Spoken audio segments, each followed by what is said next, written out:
우리 하나님 말씀 같이 보도록 하겠습니다. 로마서 8장 35절에서 39절입니다. 로마서 8장 35절에서 39절 말씀 우리 교독하겠습니다. 로마서 8장 35절에서 39절까지 말씀 제가 먼저 봉독합니다. 누가 우리를 그리스도의 사랑에서 끊으리요? 환난이나 곤고나 박해나 기근이나 적신이나 위험이나 칼이랴. 기록된 바 우리가 종일 주를 위하여 죽임을 당하게 되며 도살당할 양같이 여김을 받았나이다 함과 같으니라. 그러나 이 모든 일에 우리를 사랑하신 이로 말미암아 우리가 넉넉히 이기느니라. 내가 확신하노니 사망이나 생명이나 천사들이나 권세자들이나 현재의 일이나 장래의 일이나 능력이나 다 같이 높음이나 깊음이나 다른 어떤 피조물이라도 우리를 우리 주 그리스도 예수 안에 있는 하나님의 사랑에서 끊을 수 없으리라. 아멘. 할렐루야. 여러분 잘 계셨습니까? 제가 두 주를 해외 성지순례를 다녀왔는데 성지순례 현지에서도 교회가 늘 걱정이 되고 또 교회가 늘 내 마음에 사람 움직이는 기도 제목이어서 우리 성도를 위해서 기도하고 또 중보하고 중간중간 또 체크하면서 성지순례를 진행했는데요. 주변의 목사님들이 할 수 있는 말씀이 그러다 다시 돌아가게 생겼다고 말을 할 정도로 교회가 늘 제 마음속에 살아 움직이는 또 사명이었습니다. 그런데 막상 성지순례 가보니까 하나님이 보내신 이유가 있더라고요. 저는 사실 아르메니아에 대해서 잘 몰랐습니다. 그런데 막상 가보니 하나님이 왜 보내셨는지 그 이유를 알겠더라고요. 아르메니아라는 지역을 가장 먼저 도착하게 되었습니다. 이 아르메니아를 도착했을 때 사실 이 아르메니아는 저에게는 그저 터키 옆에 있는 작은 나라쯤으로 이해를 했어요. 그래서 가기 전에 조사를 좀 했는데 아르메니아 나라의 크기가 우리나라의 3분의 1 정도가 됩니다. 경기도의 한 3배 정도 되는 거죠. 인구는 한 300만 정도 됩니다. 우리 대전 인구가 150만이니까 우리 대전의 2배 정도 인구가 아르메니아에 살고 있습니다. 그러면 우리가 상식적으로 더 많은 인구가 살아야 되는데 왜 아르메니아에는 300만 정도의 인구가 살고 있는가? 이유는 아르메니아의 70%의 땅이 황무지입니다. 그리고 비옥한 땅이 한 30%밖에 되지 않아요. 그 30%에 이르는 땅에서 생산되는 농작물, 여러 가지 농산품들이 재배되어서 공급되는데 그 30%의 비옥한 땅이 아라랏산 밑에 있는 그들이 말하는 에덴 동산이라고 말하는 그 성지에 있습니다. 그래서 제가 처음에 방문한 곳이 아라랏산이 보이는 그 지역에 제가 처음 방문하게 되었는데요. 사진을 좀 보고 한번 보겠습니다. 우선 사진을 보여주시려면 첫 번째 슬라이드를 좀 띄워주십시오. 이게 성지순례 단체 사진입니다. 저희 유성지방의 32명의 목회자가 성지를 방문했습니다. 그리고 그 가운데 첫 번째 우리가 도착했던 곳이 이제 아라랏산인데 그 다음 슬라이드를 보여주시면 아르메니아 지도가 나와 있죠. 터키 옆에 바로 붙어 있는 게 아르메니아, 그 옆에 붙어 있는 게 아제르바이잔, 그리고 그 위에 있는 게 조지아입니다. 그러니까 아르메니아와 조지아는 서로 붙어 있는 나라고 터키도 역시 아르메니아 붙어 있습니다. 그리고 최근까지도 아제르바이잔과 아르메니아는 전쟁을 했어요. 서로 영토 분쟁. 그래서 아르메니아에서 아제르바이잔으로는 가기가 쉽지 않습니다. 서로 적국이니까. 그래서 만약 아제르바이잔에 가려면 조지아를 거쳐서 가야 합니다. 아르메니아와 조지아는 같은 기독교 국가입니다. 자, 그래서 아르메니아가 세계 최초 기독교 공인 국가로 인정받는 역사를 가지고 있고요. 또 조지아가 아르메니아에서 또 이 기독교의 흐름이 또 선교가 이루어져서 조지아도 기독교 국가가 되었는데 아시다시피 주변 나라들은 이슬람으로 둘러싸여 있기 때문에 이란이 바로 밑에 있거든요. 이란 바로 위가 아르메니아입니다. 그래서 수많은 이슬람 국가들 공격을 받아서 아르메니아는 그야말로 수많은 순교의 역사를 갖고 있어요. 이곳이 그 다음 슬라이드를 보시면 됐습니다. 아르메니아 고문서 박물관이 있는데 이걸 설명하기 전에 제가 설명하고 사진을 보여드리도록 하겠습니다. 우선은 아르메니아 고문서 박물관이 등장하는 이유가 있어요. 아르메니아에 딱 갔더니 이곳은 어떤 역사를 자랑하고 있냐면, 우선 우리나라는 전 세계 가운데 기독교를 국가의 종교로 인정한 기독교 공인 국가로 최초다라고 하는 그 역사를 갖고 있는데, 우리가 알다시피 로마의 콘스탄틴 대제가 로마의 국교를 기독교로 삼았지 않습니까? 우리가 이 역사만 알고 있는데, 아르메니아는 로마가 기독교를 공인하기 전 약 36년 앞서서 아르메니아의 국교를 기독교로 정했습니다. 그 사람이 티리다테스 3세라고 하는 왕인데, 발음하기 되게 힘들죠. 티리다테스 3세.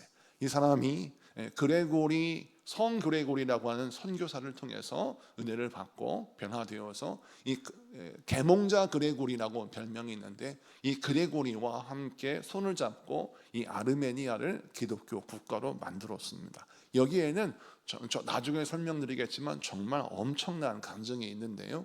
이렇게 기독교 국가가 된 다음에 나라가 계속해서 믿음 생활을 해나갑니다. 그런데 아시다시피 이슬람이 계속 침공하는 거예요. 그래서 믿음이 개선되기가 너무 힘든 겁니다.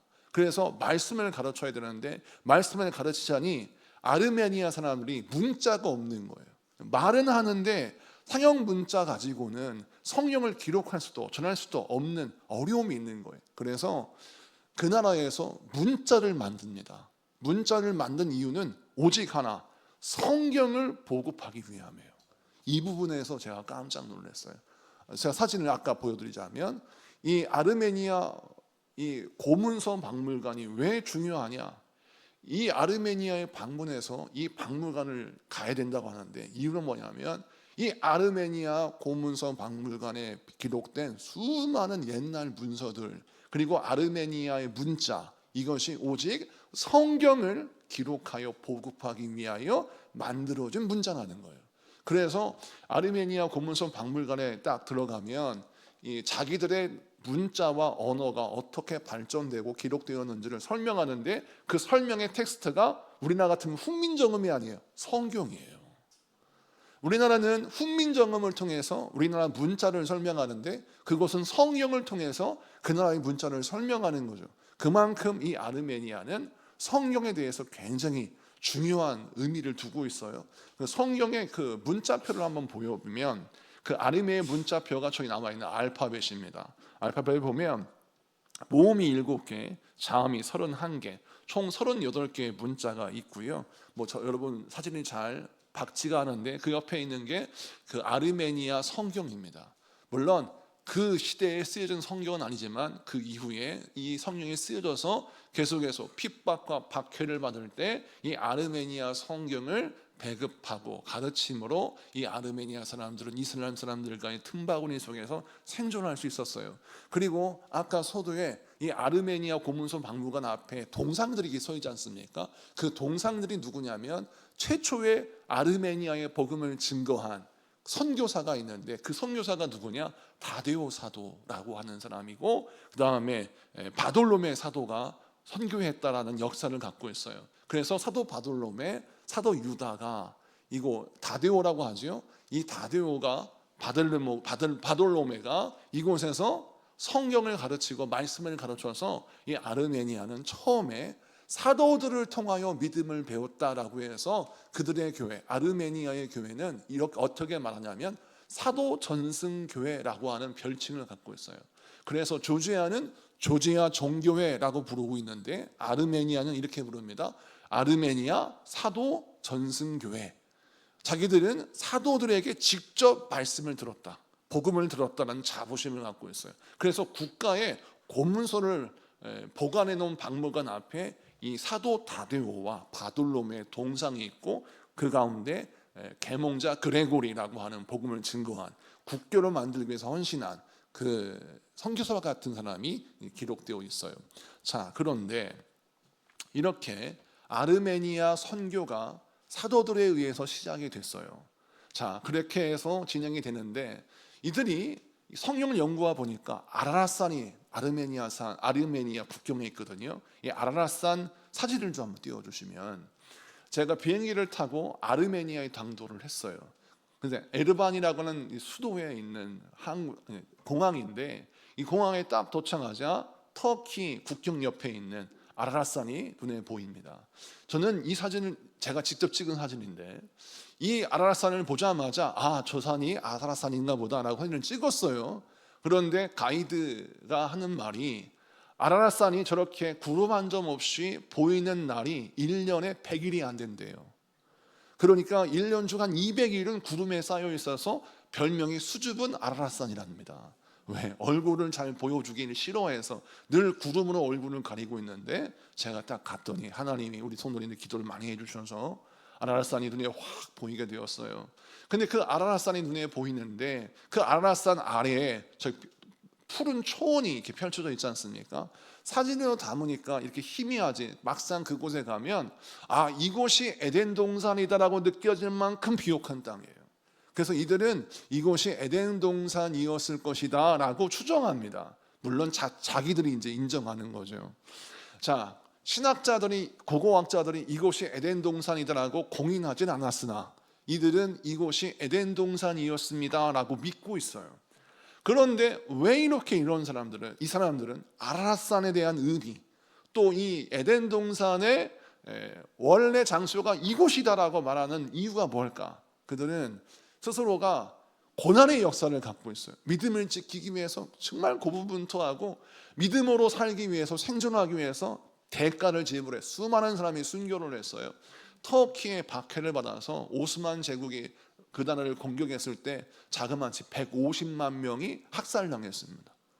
그러니까 100년 전인데 100년 전에 150만 명이 학살을 당할 정도니까 이 아르메니아 사람들은 정말 믿음 지키기 위해서 엄청난 피를 흘려야만 했습니다.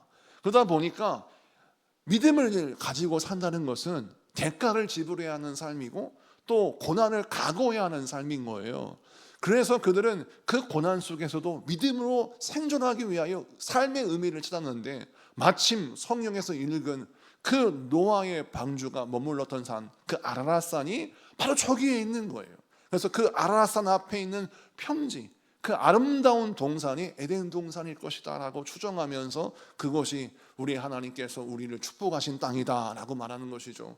그래서 자기들은 어떤 역사를 갖고 있냐면, 우리는 노아의 후손이다 라고 해요.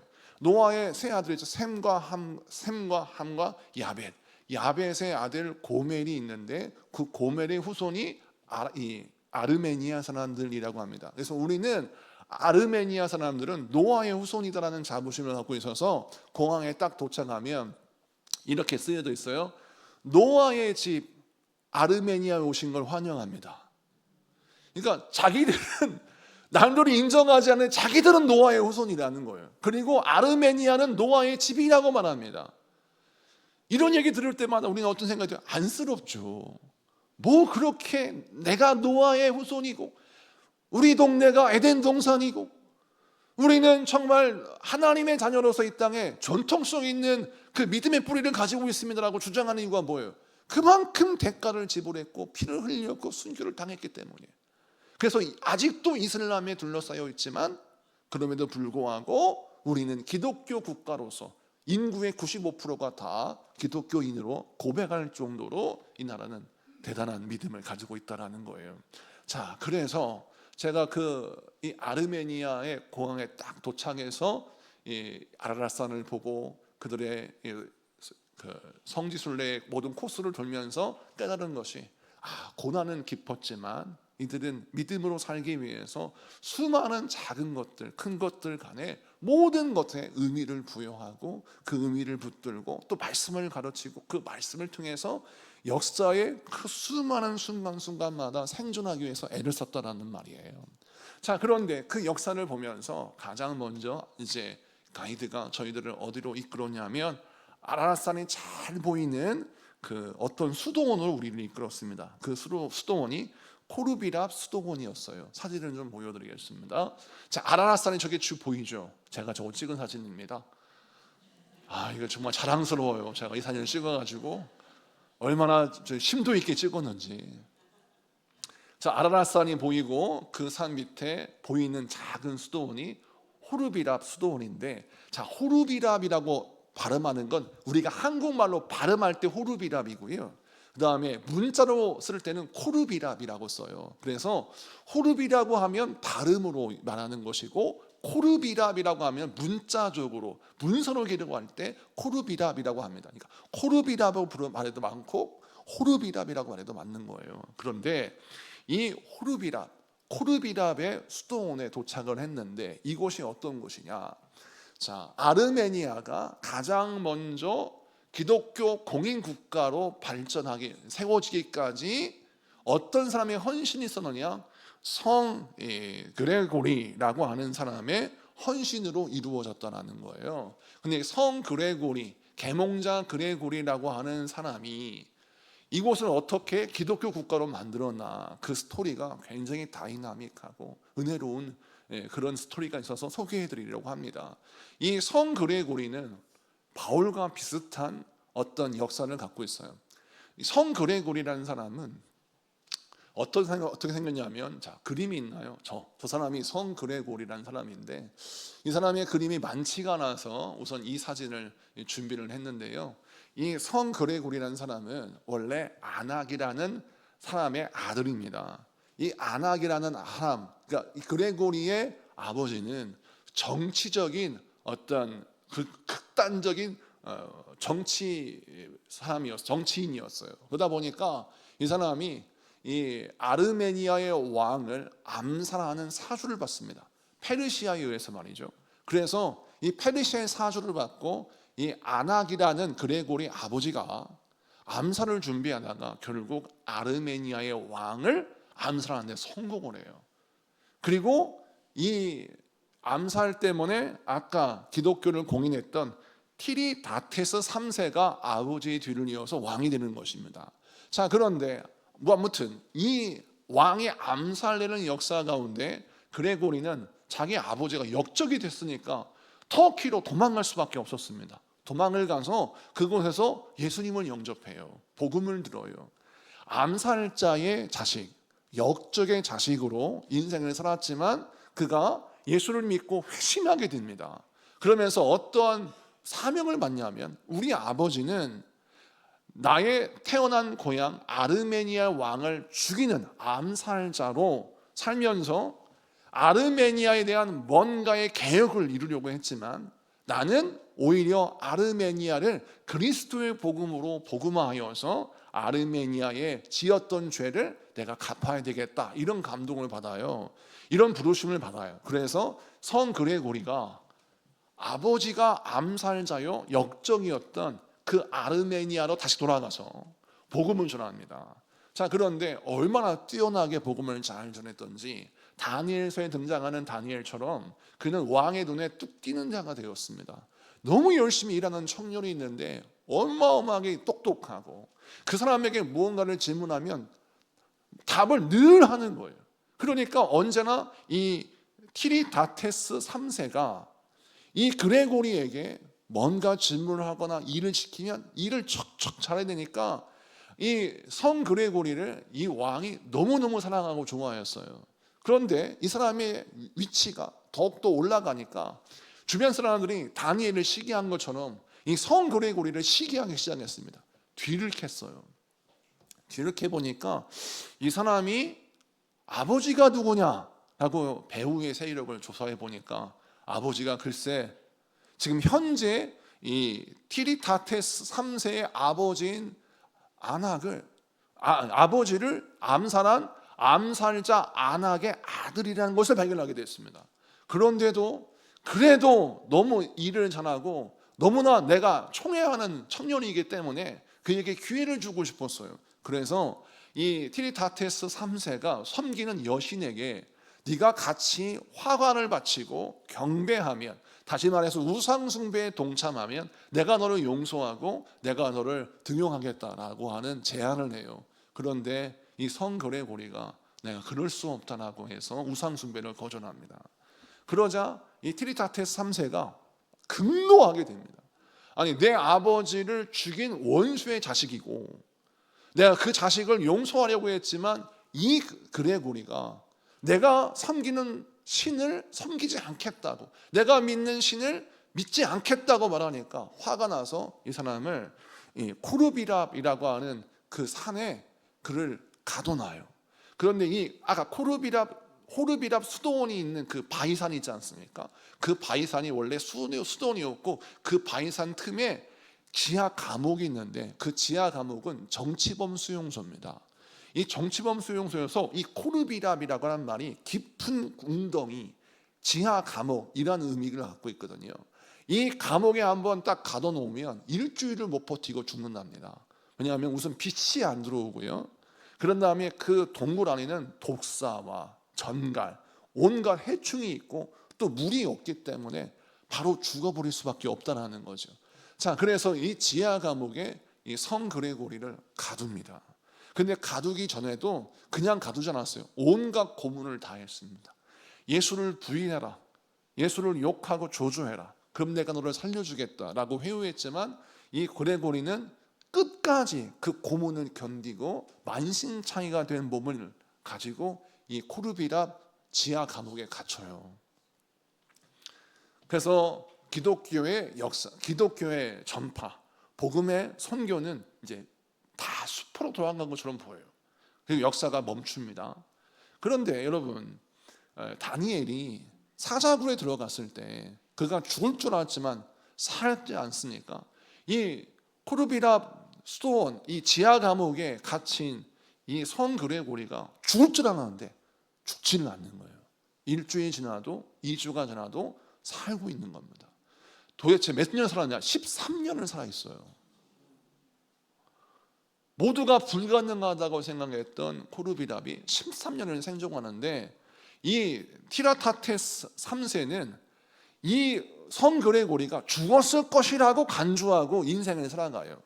그러면 자, 이 그레고리가 지하 감옥에 갇혀 있을 때 이 티라타테스 3세가 어떤 일이 있었냐면 이제 일상을 살아가는데 동네에 나으라에 아주 예쁜 여성들이 살고 있다는 이야기를 듣습니다. 그 여성이 가야네와 흐릅시메라고 하는 여성들이에요. 이 여성들은 복음을 증거하는 전도자들입니다. 열심히 복음을 증거하고 전도하는 전도자들, 이 성 그레고리와 함께 복음을 전했던 사람들이에요. 근데 그 사람들이 열심히 복음을 전하니까 나라가 예수 믿는 사람들이 많아지기 시작했습니다. 그런데 방금 이 그레고리를 감옥에 가두었던 왕이기 때문에 예수 믿는 사람들을 다 잡아 죽여야 되겠지만 우선 이 흐릅시메라고 하는 여인을 잡아왔는데 이 여인이 너무 예쁜 거예요. 그래서 이 왕이 예수쟁이지만 그래도 얼굴이 예쁘니 왕비가 되어다오 라고 청혼을 했습니다. 그런데 이 여인이 그걸 거절해요. 나는 그럴 수 없습니다. 나는 복음을 증거하는 사명이 나의 사명이라서 나는 결혼할 수가 없습니다 라고 하니까 이 티라타테스 3세가 이 여인을 회유하기 위해서 별짓을 다 합니다. 그런데 이 여인이 끝까지 이 왕의 청혼을 거절합니다. 그러자 만약 당신이 나의 청혼을 받아들이지 않고 끝까지 나를 거절한다면 당신은 누구의 아내도 될 수 없다 라고 해서 그를 죽여요. 그런데 죽이는 것이 아주 잔인하게 죽입니다. 여러 가지 설이 있는데 지금은 뭐 설교 시간이니까 그걸 리얼하게 말할 수는 없고 아주 잔혹하게 그 여인을 죽입니다. 자, 그런 다음에 티라타테스 3세가 악몽에 시달리기 시작합니다. 정신적인 병에 걸려요. 그래서 스스로가 멧돼지요, 스스로가 짐승인 척 행동하기 시작합니다. 마치 느부갓네살 왕이 하나님의 책망과 심판을 받아 짐승처럼 인생을 살고 풀을 뜯어먹는 것처럼 티라타테스 3세가 이 선교하였던 이 그레고리를 감옥에 가두고 그다음에 흐릅시메라고 하는 전도자를 잔혹하게 죽인 이후에 하나님의 심판을 받아서 그가 이제 짐승이 되어버려요. 정신적으로 찬란을 일으킵니다. 그래서 멧돼지 소리를 내고 또 짐승처럼 땅바닥에 굴러다니면서 왕이 그렇게 사니까 하여튼 잘한다고 용하다고 하는 의사들을 다 데리고 와서 그를 고치려고 했지만 이 정신적인 질병을 고칠 수가 없는 거예요. 그래서 티라타테스 3세는 점점 죽음의 문턱 앞에 다다르고 있습니다. 이러기를 세월이 흐른 거예요. 13년이 되었습니다. 그런데 티라타테스 3세의 동생이 있는데, 여동생이 있는데 자기 오빠가 저렇게 짐승처럼 인생을 사니까 그 오빠의 병을 치료하기 위해서 얼마나 마음이 아팠겠어요. 그래서 그가 애걸 못 걸 힘들게 있는데 환상 가운데 하나님의 음성을 듣습니다. 너의 오빠의 병을 고칠 사람은 그레고리밖에 없다 라고 하는 음성을 들어요. 그런데 그레고리는 이미 13년 전에 지하검에 갇혀서 죽은 줄만 알고 있었거든요. 그래서 수소문해가지고 그레고리가 살아있나 봤더니 지하 감옥에서 그레고리가 살아있는 겁니다. 어떻게 살아있었느냐 알고 봤더니 그레고리가 13년 전에 이 지하 감옥에 처박혔었는데 그 사람을 살려주기 위해서 일찍이 이 그레고리를 통하여 예수를 믿었던 기독교인들, 특별히 우리 교회 여성교회가 있다면 그레고리가 처음 복음을 전하고 교회를 일구었던 그레고리가 복음을 전했던 교회의 여성교회가 돌아가면서 밤에 몰래 음식을 조금씩 갖다 준 거예요. 그걸 몇 년을? 13년을. 그래서 그레고리가 그 음식도 물도 없는 곳에 생존할 수 있었던 것입니다. 그래서 그 이야기를 듣고 이 여동생이 오빠에게 가요. 오빠가 정신적으로 문제가 있다가 잠시 정신이 들어왔을 때 그때 얘기를 합니다. 내가 신령한 음성을 들었는데 당신을 살릴 수 있는 사람은 성 그레고리밖에 없다고 한다. 그러니까 그레고리를 다시 불러서 당신을 위해서 기도하라고 시키자라고 이제 제안을 해요. 그러니까 그레고리가 자기가 짐승처럼 사는 게 싫지 않습니까? 자기가 정신적으로 문제를 일으켰을 때에는 멧돼지가 되고 늑대가 되고 들개가 되고 이렇게 지저분하게 인생을 살다가 제정신이 딱 들어왔을 때 보니까 내가 왜 이렇게 인생을 살지? 내가 왜 이렇게 됐을까라고 인생의 어떤 모멸감이 들어왔지 않겠습니까? 그런 제정신이 들어서 이 병을 고쳐야 되겠다는 마음이 드니까 자기가 죽이려고 했던 그 그레고리를 다시 불러요. 다시 불러서 이 그레고리를 앞에 세웁니다. 13년 동안 지하검에 갇혔는데 생존해 있는 것도 기적인데 자기를 14년 동안 고문했던 이 왕 앞에서 그레고리가 어떻게 하느냐, 이 티라타테스 3세를 치유하는 기도를 해요. 그런데 그 즉시 티라타테스 3세가 고침받습니다. 그래서 정신병이 사라져요. 정상인이 됩니다. 그때 이 사람이 깨닫죠. 예수의 복음이 진짜 진리구나. 내가 믿었던 여신, 내가 믿었던 태양, 내가 믿었던 다른 우상들은 다 가짜구나. 이것을 티라타테스 3세가 깨달은 것입니다. 그리고 뒤를 돌아보니 자기는 정말 나쁜 사람이었다는 것이죠. 성 그레고리를 고문하여 14년 동안 가두고 그렇게 믿음으로 훌륭했던 히립심의 그 전도자인 여인을 잔혹하게 죽이고 정말 누가 봐도 부끄러운 인생이요 죄인이었던 그가 죄를 회개합니다. 자, 성 그레고리도 암살자의 자식으로 주온 글씨가 있어요. 티라타테스 3세도 전도자를 죽였던 주온 글씨를 가지고 있는 사람입니다. 이 두 사람이 바울과 비슷하지 않습니까? 바울도 스데반이 복음을 증거할 때 직간접적으로 스데반 순교에 책임이 있는 사람이에요. 뿐만 아니라 바울은 회심하기 전에 예수 믿는 사람을 잡아주기 위해서 특심했던 사람이에요. 그가 다메섹으로 왜 갔습니까? 예수 믿는 사람들을 잡아 죽이기 위함이었습니다. 바울은 그때 어떤 신념을 갖고 있었냐면 예수는 가짜다라고 생각했어요. 예수가 부활했다? 그건 거짓말이다. 예수의 제자들이 예수의 시체를 숨기고서 저들이 예수가 부활했다고 거짓말하는 것인지 예수는 부활하지 않았다라고 믿었는데 그가 다메섹 도상에서 부활하신 예수님을 만나게 되죠. 그러면서 그가 깨닫고 변화됩니다. 아하, 예수님은 부활하셨구나. 예수님은 실존하신 분이요, 예수가 우리가 그토록 기다렸던 메시아, 우리의 구원자이시구나. 이걸 깨닫게 되어서 그가 변화되지 않습니까? 근데 그가 변화되어서 어떻게 합니까? 자기가 핍박했던 예수를 증거하고 전하는 선교사가 됩니다. 복음 증거자가 되는 거죠. 이것처럼 이 그레고리와 티라타테스 3세가 같이 손을 잡고 복음을 전합니다. 가장 첫 번째 한 것이 무엇이냐? 우리나라는 기독교 국가입니다 라고 선포하는 것이죠. 그 선포하는 그 선포를 통해서 이 아르메니아는 기독교 국가가 되고, 그 아르메니아 아까 나와있던 이 코르비랍 수도원 그곳에 감옥 위에 교회를 세워요. 다시 한번 사진을 보여주시면 그 아라라산 있고 그 위에 코르비랍 수도원 사진을 보여드리겠습니다. 그 다음 사진을 보면 자, 코르비랍 수도원이 나오죠. 여기는 이제 정확히 코르비랍이라고 썼습니다. 코르비아 수도원과 교회. 자, 이 교회 밑에 지하 감옥이 있어요. 근데 이 언덕 위에 이 코르비아 수도원과 교회를 세워서 이곳에서 이 성 그레고리가 13년 동안 지하 감옥에 갇혔지만 그가 하나님의 은혜로 또 이름 모를 많은 섬김의 사람들을 통해서 그가 생존할 수 있었고, 그 고난의 세월 13년을 버틴 이후 하나님은 이곳에 교회를 세우시고 아라라산 밑에 이 교회를 통하여, 이 수도원을 통하여 이 아르메니아가 하나님이 우리에게 축복하신 땅이다라는 걸 선포하게 되죠. 자, 이 사진을 통해서 우리가 무엇을 깨닫느냐? 여러분, 이 성 그레고리에게는 이 코르비랍이라고 하는 산은 감옥이었습니다. 14년 동안 지독한 감옥이었어요. 빛 한 번 보이지 않고. 제가 이제 그 감옥을 한번 들어가 봤어요. 우선은 들어가기가 너무 힘들어요. 비좁아가지고. 그래서 비좁은 통로를 막 내려가야 됩니다. 내려가 보면 빛이 없는 어두컴컴한 감옥이 보여요.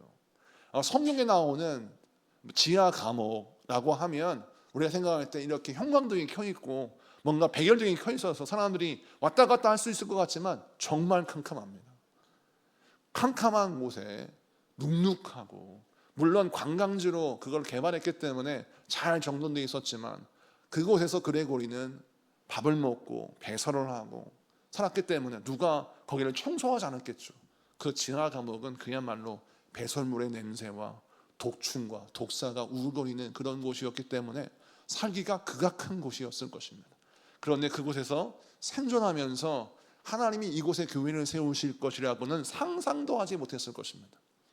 그런데 하나님은 그 고난의 장소에 교회를 세우셨어요. 여러분, 예수님이 십자가에 못 박혀 죽으실 때 그 십자가에 죽으신 예수님을 바라보고 사람들이 뭐라 했습니까? 예수님은 메시아가 될 수 없다라고 말했습니다. 왜 그렇습니까? 아니, 하나님의 아들이 저렇게 무기력하게 십자가에 못 박혀 죽은 것을 보니까 예수님은 가짜가 맞다라고 말을 했어요. 왜? 저렇게 부끄럽게, 저렇게 무기력하게 십자가에 달린 걸 보니까 저 사람이 무슨 하나님의 아들이 우리의 구원자가 될 수 있겠는가라고 말하는 것이죠. 그런데 예수님이 부활하시고, 부활하신 예수님이 우리에게 전하신 예수님의 십자가의 의미를 깨달은 다음 사람들은 어떻게 되었습니까? 예수님을 무능하다 욕하지 아니하고 예수님의 그 용서하시고 궁을 베푸시는 그 십자가의 사랑에 압도되어서 하나가 되고 새로워지게 된 것이죠. 아르메니아가 기독교 국가가 된 것은 전적인 예수님의 긍휼의 은혜, 용서하시는 은혜의 덕분이었습니다. 첫째는 누가 용서받았습니까? 성 그레고리가 용서받았습니다.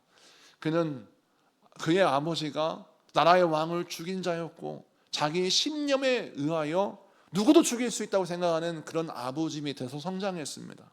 그런데 그가 자기 아버지가 살인을 저질렀던 그 나라에 다시 가서 그 죽임당한 그 왕의 아들을 섬기고 그를 전도하여서 그곳을 복음화하기 위하여 다시 갔을 때 우리 주님께서는 이 그레고리를 용서하시고 그를 통하여 아르메니아의 복음을 증거하게 하셨죠. 티라타테스 3세 같은 경우에도 절대 기독교 국가로 나라를 만들 수 있는 그런 왕이 아닙니다. 그레고리를 고문했고 또 여러 전도자를 죽였고 심지어는 자기의 정욕을 채우기 위해서 흡입심해를 잔혹하게 살해했습니다. 누가 봐도 용서받을 수 없는 죄인이에요. 그러나 주님이 그를 용서하셨습니다. 여러분, 이 아르메니아 기독교 역사를 통하여 우리가 무엇을 깨달을 수 있느냐? 우리를 둘러싼 수많은 고난과 우리 속에 자리 잡고 있는 수많은 죄가 있어요. 오늘 읽은 본문 로마서 8장 35절에서 39절까지의 말씀을 보면 수많은 환난과 고난, 핍박과 박해 뿐만 아니라 우리가 붙들고 우리 안에 남아있는 수많은 죄들은 우리에게 무엇을 말하고 있냐면, 너 같은 사람이 어떻게 구원받을 수 있느냐, 너 같은 사람이 어떻게 하나님의 백성, 하나님의 자녀가 될 수 있느냐라고 우리를 고소하고 고발하고 우리를 뒤흔들어 놔요. 그런데 주의 사랑이 우리에게 부어지니 그 세상의 어떠한 것도 주님의 사랑에서 우리를 빼앗아갈 수 없고 우리를 잡아갈 수 없으며 주의 사랑을 꺾을 수 없었음을 로마서 8장 35절에 39절까지의 말씀을 통해서 우리가 바라보고 깨달을 수 있는 거예요. 그리고 이 역사가 또 로마서에만 기록된 것이 아니라 실제로 복음이 증거됐던 아르메니아에서도 이 역사가 펼쳐졌다는 것입니다. 사랑하는 성도 여러분, 오늘 이 말씀을 마치고 정리하길 원합니다. 역사의 기록만 보면 아르메니아는 정말 아무런 문제도 없이 순탄하게 기독교를 공인하는 국가로 우뚝 섰다라고 이해할 수 있습니다. 그런데 그렇지 않습니다. 기독교 국가가 되기까지 수많은 사람들의 피가 흘려졌고 순교하였고 대가를 지불했어요. 그런 다음 왜 하나님이 이 아르메니아를 사랑하셨을까?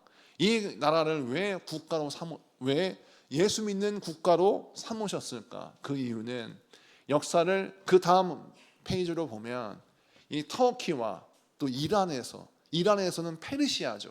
페르시아가 남부에서 밀고 들어오고 터키가 서쪽에서 밀고 들어와서 그야말로 서와 남에서 이슬람 제국이 쳐들어와서 이 아르메니아를 쑥대밭으로 만듭니다. 이 아르메니아가 여기에서 무너지면 조지아가 무너지고 러시아가 무너지고 그야말로 모든 기독교 문화가, 기독교 나라가 무너지게 되어 있어요. 그래서 아르메니아가 이 방파제 역할을 한 거죠. 믿음의 방파제. 아르메니아는 이들의 공격 속에 살아남기 위해서 몸부림을 쳤습니다. 그 몸부림치는 과정 속에서 생존하기 위하여 그들은 성경을 가르치고 성경을 전파해야 되었죠. 이 이야기는 제가 주일날 설교를 할 텐데요, 이 고난의 역사를 바라보면서 제가 다시 한번 이 말씀을 통하여 우리 마음속에 새겨야 할 메시지가 바로 무엇이냐면, 여러분, 지금의 고난이 우리에게는 정말 감당할 수 없는 고난이요, 내가 이길 수 없는 고난이요 환난처럼 느껴지지만 이 고난을 잘 극복하고 이 고난을 믿음으로 이겨내면 우리 주님은 그 고난의 자리에 교회를 세우시듯, 그 고난의 자리에 믿음의 방파제를 세우시듯 우리의 고난이 그냥 고생으로 끝나지 아니하고 우리의 고난이 하나님의 뜻을 이루는 통로로 변화되게 하실 줄로 믿습니다. 척박한 땅, 황무지와 같은 그 땅에서 사는 것 자체가 너무 힘들고 어려울 것 같아요. 제가 그 땅에 가보니 얼마나 사람들이 힘들게 어렵게 사는지, 소련 시대에 만들었던 자동차가 지금도 굴러가는데, 도대체 몇 년을 탔나, 수십 년을 탔던 자동차가 지금도 굴러가는데요, 우리나라 좀 포니가 지금도 잘 타고 다니는 자동차인 거예요. 그래서 벤츠와 포니가 같이 움직이는, 그러니까 아르메니아는 빈부의 격차가 정말 어마어마하게 나고요, 그다음에 가난한 사람이 너무나 많은 나라입니다. 그래서 많은 사람이 말을 해요. 이렇게 가난한 나라가 복도 받지 못했는데 뭐 볼 게 있다고 예수님을 포기하지 않고 예수님을 꼭 붙들고 그 믿음을 지키느냐. 이들은 국민 소득이요 월 100만 원이랍니다. 그러니까 100만 원 가지고 인생을 살아가는 거예요. 우리가 생각할 때는 전혀 행복하지 않을 듯 보여요. 그런데 가이드가 하는 말이, 이 사람들은 100만 원을 버는데 아르메니아의 특징은 어떤 것이 있냐면, 이곳이 먹고 사는 쌀, 우리가 하는 밀가루, 야채 이런 건 굉장히 싸대요. 고기도 약간 싸고, 그러니까 먹고 살기에는 100만 원을 가지고 충분히 먹고 산다고 합니다. 그럼 뭐가 비싸냐? 공산품이 비싼 거예요. 자동차, 기름, 휴대폰, 이렇게 문명에 이기는 비싼 거예요. 그런데 이 사람들이 먹고 사는 건 문제가 없으니, 의식주가 해결이 되니 감사와 기쁨이 넘쳐서 이들은 문제의식을 전혀 전혀 느끼지 못하며 옆에 벤츠가 지나가도 나는 나다라고 하는 그 러시아 소련 시대에 탔던 차를 타고 다니면서도, 경기 같은 걸 타고 다니면서도 전혀 자존심 상하지 않고 편안하게 기쁨으로 그 차를 타고 다니는 걸 보면서 이런 생각이 드는 거죠. 그들의 행복은 다른 사람과의 인생을 나를 비교해서 얻는 우위, 남의 인생과 나를 비교하면서 얻은 그 우월함 가지고 행복을 누리는 것이 아니라, 내가 그리스도 안에 거하며 그리스도께서 내게 베푸신 그 은혜로 말미암아 자족하고 감사할 수 있는 그 믿음으로 그 황무지와 같은 인생의 삶의 현장 속에서 생존하고 행복해하더라는 것입니다. 그 다음에 간 곳이 조지아인데, 조지아는 굉장히 부유한 국가예요.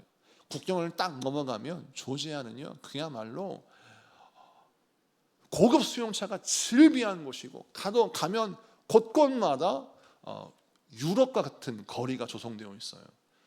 이유가 뭐냐면 조지아는, 거기는 이런 말이 있어요. 휴대폰을 땅에 던지면 휴대폰이 자라난다고 합니다. 그만큼 비옥한 땅이래요.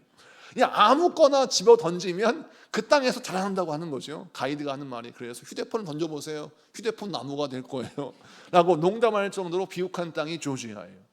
아르메니아는 완전 황무지여 가지고 30%만 농사 지을 수 있는 땅인데, 조지아는 먼 국토가 비옥한 땅이에요. 거기에 딱 가보면 땅이 비옥한 것이 눈에 탁 들어와요. 그리고 사람들은 부유합니다. 그런데 그것의 기독교 역사는 아르메니아의 역사를 따라갈 수 없어요. 여러분, 인생의 성공이 믿음의 성공은 아니더라는 것입니다. 삶의 환경과 삶의 정황이 우리의 믿음의 길을 결정하는 것이 아니라, 우리의 믿음이 나의 삶의 질을 결정하게 된다는 사실이죠. 아무리 힘들고 어려운 삶을 살아간다 할지라도 그 사람이 어떤 믿음을 갖느냐에 따라서 그 인생의 환경이 바뀐다 하는 것이죠. 오늘 이 말씀 붙들고 저와 여러분이 환난도 끊을 수 없는 그리스도의 사랑을 품고 내 삶에 허락하신 상황과 환경 속에서 자족하고 감사하며 내게 베푸신 하나님의 은혜에 영광을 돌릴 수 있는 저와 여러분 되기를 축복합니다. 그리고 바울을 용서하시고 티라타테스 3세를 용서하시고 그레고리의 가문을 용서하셔서 국률과 사랑으로 아르메니아를 구원하신 우리 하나님의 은혜를 기억하고, 여러분의 죄를 용서하시고 우리의 죄를 잊으시고 우리에게 새로운 삶의 기회를 허락하시는 주의 은혜를 기억하면서 저와 여러분이 날마다 하나님의 은혜를 찬양하는 우리 모두가 되기를 축복합니다. 우리 나가 찬양하겠습니다.